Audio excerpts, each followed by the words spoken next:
Bonjour à tous, nous sommes le 6 juin 2030, la saison 2029-2030 vient de se terminer. On peut voir que ça a été une très belle saison là pour Le Mans, puisque nous sommes à la troisième place, juste derrière le PSG, à un point du PSG. Le PSG qui a fait une saison vraiment catastrophique par rapport à ce qu'ils font d'habitude.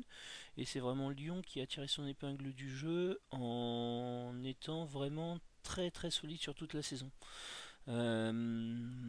Pour nous, c'est vraiment la plus belle saison qu'on ait fait jusqu'ici.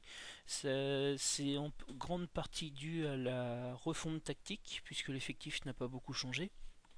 Mais cette tactique a permis d'être beaucoup plus productif en termes d'attaque, puisque les saisons précédentes ont pointé plutôt vers le milieu de tableau en termes de buts marqués, et là cette année je crois qu'on est les premiers en termes de buts marqués, oui voilà c'est ça, nous sommes les premiers en termes de buts marqués.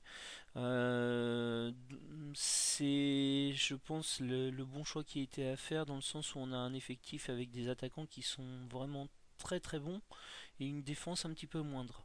La défense a été néanmoins assez solide dans l'ensemble. Je crois qu'elle pointe au milieu de tableau, ce qui est très très correct.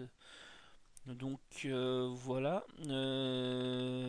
La tactique, on va la conserver pour la saison prochaine. Elle est ici.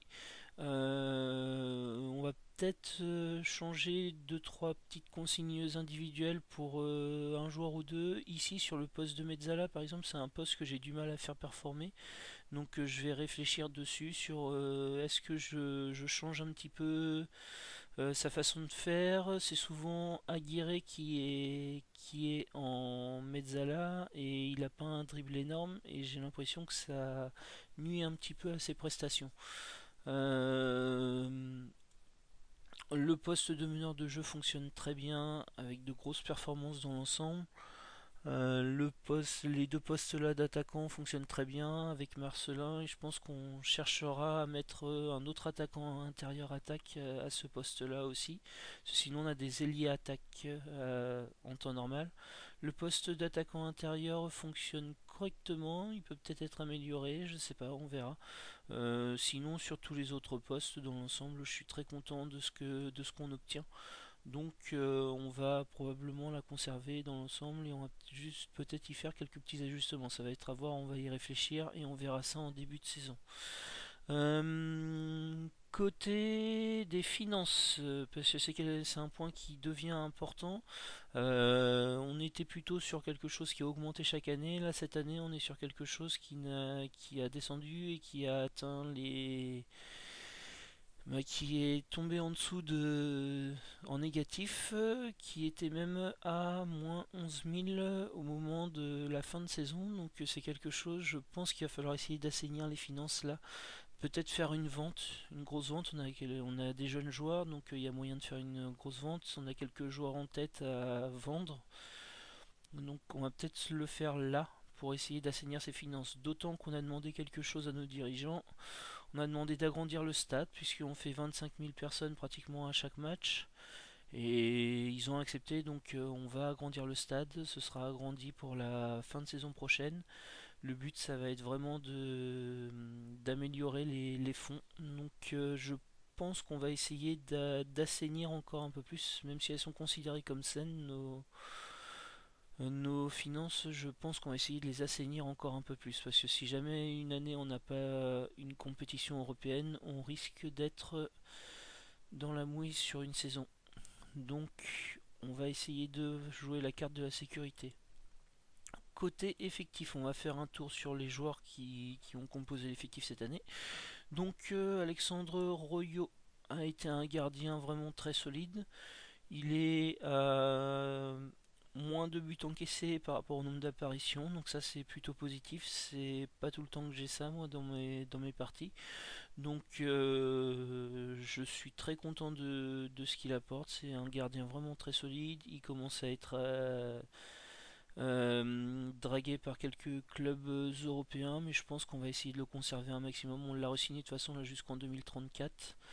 Pour l'instant, il est indéboulonnable. Alex Moksha, alors lui, on va avoir un questionnement par rapport à lui. Il a été remplaçant, il a été... Bon, il n'a pas joué beaucoup, mais j'ai pas forcément eu envie de le faire jouer beaucoup plus. Les performances qu'il m'a montrées sur le terrain quand je l'ai fait jouer ont été plutôt moyennes. Est-ce qu'il ne va pas être temps de le vendre? Là, ça va peut-être être un questionnement à avoir. Ou alors le conserver en tant que remplaçant, ça reste un remplaçant très correct hein, pour mon club. Donc à voir. Ce qu'il faut savoir, c'est que j'ai un petit jeune qui va arriver au poste de gardien, qui sera Jacopo Ranieri. Jacopo Ranieri, donc qui a une grosse prise de balle, des réflexes et du 1 contre 1, une communication correcte. C'est très bon pour un gardien. C'est des notes plutôt en termes de mental où il est légèrement plus faible, mais il me plaît bien ce petit jeune. Donc du coup, on l'a signé en fin de contrat. On l'aura, je ne sais plus pour quel tarif, mais ce sera du correct. Non, c'est pas indiqué ici. Ouais, non, c'est pas indiqué. À moins que ici je puisse le voir. Ah si, voilà, c'est ça. Donc 23K par mois, c'est très correct. C'est moins que Moxia. La question c'est est-ce que lui on va le prêter pour le faire progresser et garder Moxia en remplaçant au moins la saison à venir, peut-être même sur plusieurs saisons, ou alors est-ce que on va le placer tout de suite en remplaçant derrière Royo et dans ces cas-là il faudra forcément le faire jouer quelques matchs. C'est un questionnement à avoir qui va être assez important. Mais voilà, ça se présente plutôt bien de ce côté-là. Au poste de latéral droit, nous avons habituellement Mathieu Moret, qu'on avait acheté plus de 10 millions, qui est très correct, qui a fait une très belle saison. À 30 ans, il est encore très solide. Il a tenu sa place, il a été sur une place de titulaire pour le coup. Il a réalisé pas mal de passes décisives. Il est solide dans l'ensemble en défense. Il a une bonne vitesse, ce qui est important dans ma tactique. Non, je pense qu'on va le conserver de toute façon cette année, même si de toute façon on n'en obtiendra pas beaucoup plus, hein. Je pense qu'on ira jusqu'à la fin de contrat le concernant. Ça a été un gros achat par rapport à son âge, mais bon, enfin, c'était nécessaire étant donné qu'on a vraiment beaucoup de mal à trouver des latéraux là dans cette partie. Euh, Sagdas Demiran sur le côté gauche.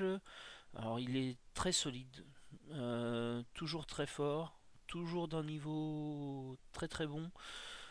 La question c'est que avec sa mentalité, sa personnalité mercenaire, il est dès que les clubs l'approchent, ben soit il vient me demander un nouveau contrat, soit il veut partir. Je pense qu'il va être temps de le laisser partir ce jour-là. Alors j'ai lancé tous mes recruteurs là, pas tous, mais une bonne partie sur la recherche d'un latéral gauche. Si j'en trouve un, je pense que je le ferai partir. Le but, ça va être de le laisser partir sur une somme de 40 millions si possible. Je pense que c'est atteignable parce qu'il est attiré enfin, il attire quelques clubs anglais notamment. Donc c'est une somme qui devrait être atteignable. On a augmenté les valeurs de pratiquement tous nos joueurs là puisqu'on s'est qualifié en Ligue des Champions. On a fait un beau parcours européen sur les 2 dernières saisons. Donc je pense que la valeur des 40 millions devrait être atteignable. Je l'espère en tout cas parce que c'est un joueur pour le coup que j'aimerais bien voir partir là sur cette fois-là. Pas par son niveau de jeu, hein, mais par sa personnalité qui commence à devenir problématique. Dans les remplaçants, nous avons donc tout à l'heure on l'avait Vecchera. Vecchera, c'est un joueur correct qui a une très belle moyenne encore pour la Ligue 1. Je vais peut-être le vendre aussi, c'est peut-être le moment là, 13 millions, c'est pas un joueur qui me plaît à la base. Un placement faible, pas de centre, une très petite accélération même s'il y a une grosse vitesse. C'est pas un joueur qui me plaît énormément, moi j'ai envie de m'en séparer là. Je pense que c'est le moment va être venu de le vendre. Non, on n'a pas de club intéressé, mais je pense qu'on va essayer de revendre ce joueur-là. Nous avons aussi sur le côté droit Pereira qui est très faible pour le coup, mais qui tient sa place en Ligue 1 en tant que remplaçant quand il entre en jeu. Il n'est pas rentré beaucoup, mais je pense que l'année prochaine il va rentrer un peu plus. Et je pense qu'il prendra la place de Vecchera sur le latéral offensif droit. Euh, Même si c'est pas un joueur qui me plaît du tout, hein. Mais c'est un joueur qui fera un petit peu l'intérimaire si on ne trouve pas de remplaçant tout de suite à Vecchera. D'autant que oui, je voulais en parler, on a le petit Karim Amrani là qui progresse bien et je pense que je vais m'appuyer sur lui. Je pense même que je vais le faire rentrer en cas de crise l'année prochaine. Le but ça va être d'essayer de le lancer assez rapidement. Il a une accélération correcte mais qui peut augmenter je pense à ses 16 ans. Une vitesse très bien, un bon placement, un centre faible mais j'espère que ça va progresser et si ça progresse tant mieux. Et lui, je compte sur lui sur l'avenir. On l'a acheté, il venait de Clermont Foot, on l'a acheté 500K. On espère que ce sera un bel investissement pour l'avenir. Euh, on compte en tout cas sur lui. Au poste de défenseur central, Mohamed Sadiki, qui est pratiquement devenu le titulaire là pour le coup. Il a que 19 ans, mais il est très très très solide à son poste. Il manque un petit peu de qualité de vitesse par rapport à notre tactique, mais il a un très bon placement, ce qui lui permet de très peu se faire dépasser par les défenseurs. Un jeu de tête un petit peu faible, on essaiera peut-être d'augmenter ça dans l'avenir. On va déjà essayer d'augmenter son accélération là, sur l'année qui vient. Mais c'est un défenseur là pour le coup qui va être important pour les années à venir. On va vraiment essayer de se focaliser sur lui. Il a 19 ans, il est arrivé à 17 ans et demi je crois. Je pense qu'il aura le statut de formé au club dans l'année prochaine ou l'année d'après. Donc ça nous permettra un peu plus de flexibilité sur les transferts par la suite. Il y avait Yann Dupois, donc qui est plutôt sur l'aile droite en défenseur relanceur à la place de Sadiki, qui était titulaire au début de l'année. Il est passé légèrement remplaçant, mais il est très bon. Il est très bon encore. Son placement est un peu plus faible. Par contre, il a des qualités physiques un petit peu au-dessus. C'est un très bon joueur. Il s'est blessé à un moment donné. Il a perdu en déter, c'est ça qui me fait un petit peu peur. Et il a perdu en personnalité. Donc j'espère qu'on va pouvoir retrouver tout ça avec un bon encadrement. Mais c'est un joueur sur lequel on s'appuie sur les années futures. Il était vu comme le nouveau Laurent Blanc, il l'est toujours. J'espère on pourra le conserver dans les années futures et en faire un bon gros défenseur. Il est français, ce qui est une bonne chose supplémentaire. Igor Yurjev, qui était un remplaçant de qui je n'attendais pas énormément de choses, mais qui a tenu sa place correctement. Il a une personnalité perfectionniste, donc ce qui est une très bonne chose. Est-ce qu'on passera titulaire l'année prochaine? C'est pas impossible. Euh, Par rapport aux plans qui vont être mis en place avec Macré notamment, c'est un bon joueur qui a été très très bien. On l'avait eu en fin de contrat. Donc ça peut être une très très belle affaire. Euh, Ariel Macré, donc lui, c'est le problème un petit peu. Il a une personnalité qui est vraiment très problématique. J'ai un effectif qui est assez déterminé et lui là il est en train de me causer du problème dans les vestiaires. Les joueurs ont du mal à s'entendre avec lui et en plus, pour ne pas arranger les choses, il a tendance à manquer les entraînements. Dès qu'il y a un transfert, c'est un gros problème. D'ailleurs, il est mécontent là depuis le dernier mercato. Je pense qu'il va falloir le vendre malgré que ce soit un énorme joueur. Ses performances sur le terrain ont été légèrement moins bonnes cette année. Même s'il a toujours été très solide, hein, c'est un énorme défenseur. Mais je pense qu'il va être temps de le vendre malheureusement. À moins qu'on trouve un remplaçant Sur le central, en défenseur qui pourrait lui amener une meilleure personnalité, mais bon, c'est pas gagné. Il a un statut orieux, ça commence à faire beaucoup en fait en termes de défauts pour lui. On espère le vendre très cher si on peut. Pour l'instant, j'en demande 40 millions. Il y a du monde dessus. Ça va être compliqué, je pense, d'atteindre cette somme-là, mais j'aimerais le vendre là. Je pense qu'il va être temps. Au poste de milieu défensif, nous avons Seric, voilà, Antonio Seric, qui lui est toujours très solide, vraiment très bon là. J'ai rien à en dire vraiment de plus. Dès qu'il est sur le terrain, ça se ressent. Une petite tendance à prendre des cartons cette année. Je pense que c'est le poste de milieu défensif et le fait qu'on soit sur un groupe très offensif cette année qui fait que ça l'expose un peu plus. Mais bon, c'est très solide. Alors, soit j'ai une belle offre sur lui et je le vends, soit je le conserve pour encore au moins 1 ou 2 ans. Gus Abel, qui est une bonne surprise pour le coup, j'en attendais pas plus que ça. Je l'ai placé en remplaçant de Seric parce que un petit peu faute de prétendant au poste de milieu défensif. Il a une très belle personnalité hein, qui l'aide énormément, mais il a tenu son poste hein, avec une moyenne de 7,20 en Ligue 1, c'est très très bien pour un milieu défensif. Je vais le conserver là pour le coup. Je vais peut-être m'appuyer sur lui sur les années futures, hein. Sa personnalité parle pour lui quand même. Et ben voilà, on va essayer de capitaliser sur ce joueur-là.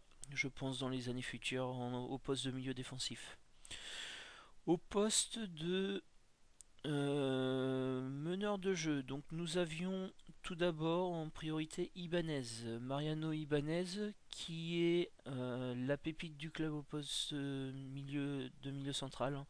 Une très belle qualité d'accélération, un appel de balle, une passe assez énorme, des coups francs. Un joueur qui a une belle vision de jeu, c'est son petit point faible pour moi, c'est sa décision là qui peut pêcher par-ci par-là, des qualités de dribble un chouïa faible. Alors, quand je dis faible, tout est relatif, hein. Mais bon, ça devrait progresser, ça je pense. Sa décision, on va essayer de la faire progresser là dans les années à venir. Si on arrive à faire progresser ça, ça va être un top joueur pour chez nous. On l'a re-signé, il a fait une excellente saison chez nous, il a complètement explosé. 7,53, 9 buts, 6 passes décisives. Je pense qu'on va essayer de capitaliser sur lui sur les années futures. Là, ça va être notre priorité. Donc, le but, c'est d'essayer de le conserver, ce joueur-là, et de construire autour de lui, notamment. 247,4 salaire, ça va être assez important, mais jusqu'en 2035. Et c'est le salaire d'un joueur vedette chez moi, pour le coup. Donc on va le considérer comme un joueur vedette. Là, ça y est, il a 20 ans, il est encore jeune, mais il a déjà les qualités pour. Euh, Nicolas Martins, qui a fait une très belle saison. Alors je sais pas pourquoi il a baissé en attribut là, va falloir que je m'y penche. Parce qu'il a plutôt progressé sur toute la saison justement, donc c'est assez étonnant, va falloir y faire attention. C'est un meneur de jeu chez moi, très bon. Je m'attendais pas, enfin je m'attendais à ce qu'il soit bon, mais pas forcément aussi bon. 4 buts, 5 passes décisives. Euh, je compte sur lui sur les années futures, là il n'y a pas de souci. Il est déjà très solide pour son poste, donc j'ai un poste de meneur de jeu qui est très clair pour les années futures. Au poste de Mezzala, alors là c'est le poste où j'ai un petit peu moins de joueurs, en partie parce que j'ai Aguirre. Alors Juan Manuel Aguirre qui est toujours aussi impressionnant. Il a commencé la saison un petit peu moins fort, mais il l'a fini vraiment très fort. J'ai du mal à le faire performer au poste de Mezzala. Alors est-ce que c'est un problème dû à ma tactique, dû à autre chose? Il va falloir qu'on se penche sur le cas. Après, est-ce qu'il va partir aussi? Ça, c'est pas impossible parce il attire quelques gros clubs européens là pour le coup. J'en demande, je pense, 150 millions. J'espère, d'un côté, j'aimerais pouvoir le vendre cette année pour permettre de construire à côté. J'ai essayé de leur signer, ils demandent 400K. Ils demandaient 800K au début de la saison, là ils en demandent 400. Mais comme il est tout le temps sur un grand intérêt de gros clubs, ben, je pense que ça joue sur son salaire et je pense qu'on ne pourra pas faire autrement. Et j'aimerais ne pas être dans l'urgence de le vendre au début de la saison 2031-2032. Donc je sais pas si on va pas essayer de forcer la chose pour essayer d'avoir une belle somme sur lui là maintenant. À voir, c'est en réflexion en tout cas. Mais c'est pas une question de niveau de jeu hein, parce que c'est un joueur que j'aimerais conserver autrement. Donc on va peut-être déjà essayer de leur signer avec un salaire beaucoup moindre. Mais bon, c'est un joueur qu'on ne pourra pas garder, hein, ça on le savait dès le début. Mais j'aimerais pouvoir le vendre très cher ou lui donner un salaire beaucoup plus faible. Donc à voir. Daniel Dalhaug, on a eu un mercato d'hiver très agité avec lui parce qu'il intéressait quelques clubs, il était en fin de contrat, j'ai eu assez peur. J'ai eu assez peur qu'on le perde parce qu'à un moment donné il voulait plus rester chez nous du fait qu'il attirait l'attention des autres clubs. Et puis ben je sais pas pour qui pourquoi il a finalement préféré rester chez nous donc on a pu le re-signer. Très content, il a le statut de formé au club, c'est la belle petite histoire du club ce jour-là. Il est arrivé en 2020-2021, il avait 17 ans, il est monté avec nous, il est resté avec nous, rien que pour l'image, on va le conserver au club. Autant qu'on va pouvoir, il a une personnalité de perfectionniste, ce qui permet de le faire encadrer les jeunes. On va capitaliser aussi forcément sur ce joueur-là, même si on compte pas sur lui en tant que titulaire. C'est un joueur qui est très important pour moi. Euh, Nous avons ensuite au poste d'attaquant intérieur. Alors je vais aller sur les joueurs que je visais par rapport à ça. Luis Enrique qui a fait une meilleure saison cette année. La tactique l'a aidé, je pense. Il était à 6,80, il passe à 7,4. Il était à 3 buts, il passe à 9 buts. Il a un peu moins de passes décisives, mais il a fait une saison un peu plus correcte. Alors maintenant, est-ce qu'on le conserve, est-ce qu'on le revend? C'est un questionnement à avoir aussi. Il a un statut orieux qui bloque une place. Euh, il se peut que sur les latéraux, je sois obligé d'aller chercher un orieux. Donc peut-être que lui va en faire les frais, c'est pas impossible. Euh, il est à 12 millions 5, sa valeur est pas énorme mais elle a augmenté, donc on pourrait peut-être atteindre les 20 millions. Là pour l'instant j'en demande 30 mais c'est pour la forme. Je pense que si on atteint les 20 millions avec lui on sera déjà content. Euh, on pourrait chercher à le vendre. Voilà, c'est une possibilité là pour la saison qui vient.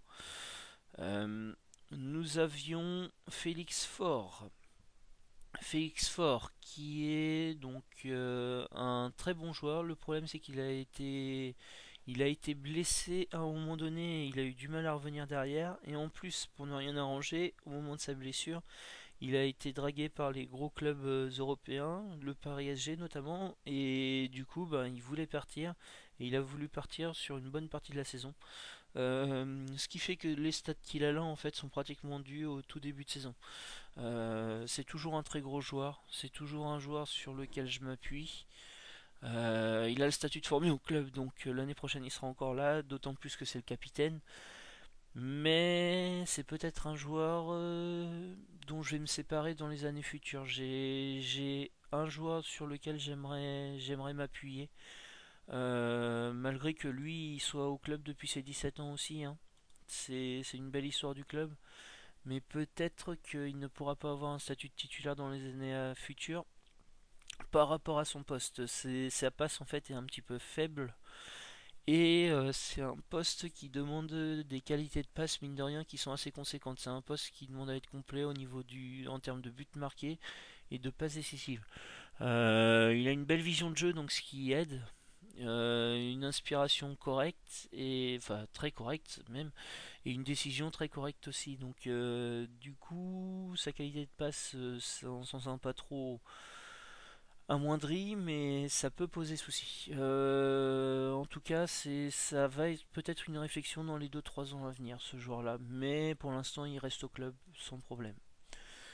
J'avais comme joueur à ce poste-là François André, donc qui était le remplaçant de Félix Faure en priorité. Le problème, c'est que on a fait un match, c'était un quart de finale ou demi-finale, je sais plus, de Coupe de France. Contre le FC Lorient, là, on a fait un match face à des bouchers. Il n'y a pas d'autre mot. Il n'y a pas d'autre mot. Ils ont blessé deux joueurs. Un joueur qui a occasionné un rouge direct, qui a été blessé pour 4 à 5 semaines. Et puis derrière, en fin de match, François André qui en a fait les frais et qui a été blessé pour 5 mois. Donc on ne le revoit pas avant la rentrée. Et bah, je suis bien attristé de ça parce qu'il était en pleine ascension sur cette saison. C'est un joueur sur lequel je compte là sur les années futures là sans problème. C'est un joueur formé au club qui a été découvert par le club. Donc il n'y a pas de raison, on le conserve. Il était à 7, 11, 6 buts, 5 passes décisives, ce qui est déjà énorme pour son âge je pense. Le souci c'est sa blessure, voilà. Donc c'est le seul souci là sur cette saison. Ça m'attriste vraiment pour lui parce que il était vraiment énorme. Donc notamment à ce poste d'attaquant intérieur là, il fonctionne très bien. Il permet de bien distribuer avec sa qualité de passe. Nous avions au poste donc Luis Enrique qui oscillait un petit peu entre les deux postes. Voilà, ça je l'ai pas dit, mais c'est quelque chose qui se passait beaucoup cette année.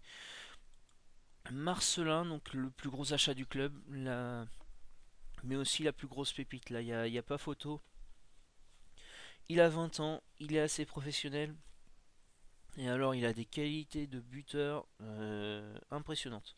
Une grosse vitesse, des grosses qualités physiques dans l'ensemble, mais vraiment axé sur la vitesse, un appel de balle, du dribble, de la technique, un contrôle de balle, un chouïa faible, mais qui devrait progresser dans les années futures. Euh, Vraiment là, et une énorme finition, et j'oublie de le dire, mais ça c'est un atout principal. C'est un joueur, dès qu'il a été à l'aise avec la tactique, alors il a enchaîné but sur but. Je pense que l'année prochaine, il sera dans les prétendants au meilleur buteur du club sans problème, puisqu'il l'est déjà. Probablement le meilleur buteur du club et probablement un des meilleurs buteurs de Ligue 1 la saison prochaine. Je l'espère en tout cas, je lui souhaite. Ça, c'est un joueur qu'on va essayer de conserver dans les années futures. Là. Il a quelques défauts enfin, il a quelques défauts pour les gros clubs européens, donc j'ai espoir de pouvoir le conserver. Vraiment, c'est un joueur qui est plaisant à voir sur le terrain. Il faut absolument le conserver. Là. Lui et Ibanez, c'est les priorités du club avant tout autre joueur. Nous avions Lemoine, Gabriel Lemoine. Alors lui, il est encore tout jeune, mais il est déjà vraiment énorme. 11 buts là en Ligue 1 cette année encore. Il est reparti sur ses bases d'il y a 2 ans. Il a des grosses qualités de vitesse, une grosse qualité d'appel de balle et une grosse qualité de dribble qui font que dès qu'il rentre sur le terrain, il apporte une grosse percussion et ça lui permet de prendre la défense un petit peu par surprise.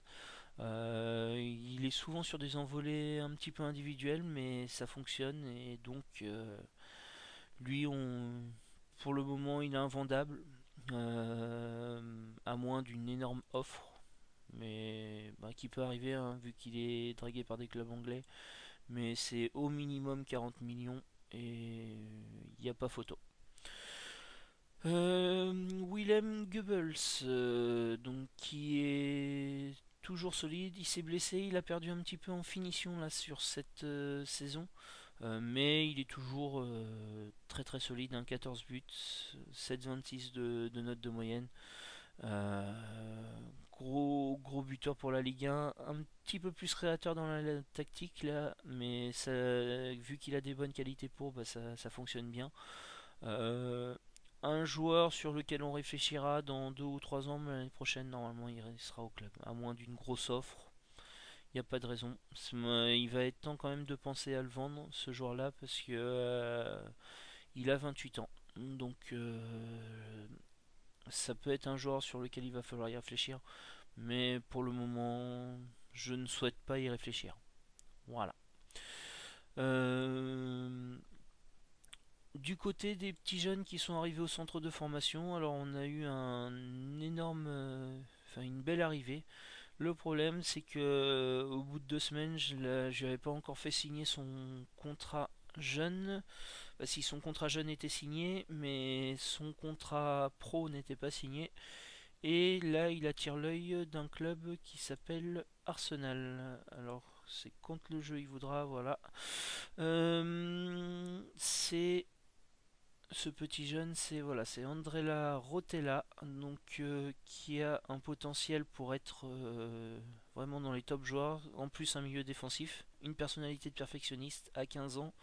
Donc c'est un énorme petit jeune. Le problème, c'est que bah voilà, il attire quelques clubs. Donc on va essayer de leur signer. On va même essayer maintenant. Ah bah on a de la chance. Il a la possibilité. On a la possibilité de leur signer, donc on va tout de suite le faire. Euh, voilà, on va négocier son contrat. Alors là, la somme pour le coup, je m'en fiche, mais je vais quand même négocier.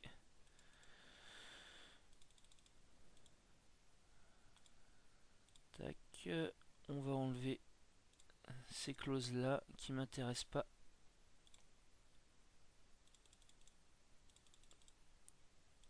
Ok, ah, bon, on va y aller tout de suite, hein, on va pas prendre de risques. Hop, on le resigne comme ça, il restera chez nous. Donc ça va être un joueur sur lequel on va pour le coup s'appuyer. Il se peut que périodiquement sur l'année je le fasse jouer. Alors il a des qualités physiques pas énormes, mais enfin, avec sa personnalité, il va progresser de toute façon. Donc on va essayer d'appuyer là-dessus. Il a un placement qui est déjà correct pour son âge, un gros marquage, une grosse qualité de tacle, une détermination, de l'inspiration qui peut être intéressant périodiquement, un bon collectif. Donc et puis ben, toutes les notes autour sont inhérentes au poste sont à du 8-9, donc ça va forcément progresser, ça devrait être à du 12-13 à 18 ans, donc on l'intégrera dans l'effectif dans ces 18 ans, à moins qu'on soit sur un statut vraiment différent. Mais c'est un joueur qui intégrera le club assez vite, l'équipe première. Voilà, j'ai fait le tour sur le club sur cette saison 2029-2030. Nous allons nous retrouver du coup à la fin de la saison. Non, pardon, au début de la saison 2030-2031, notamment à la fin du mercato pour voir ce qui sera passé, présenter les nouveaux joueurs s'il y en a. Et puis ben je vous dis à bientôt, je vous souhaite un bon match à tous et je vais vous laisser en fait avec le nouveau petit clip là de du Mans FC qui aura les nouvelles actions, notamment de cette saison, et puis bah, les plus belles actions de quelques années auparavant. Voilà, je vous dis à bientôt, bon match à tous.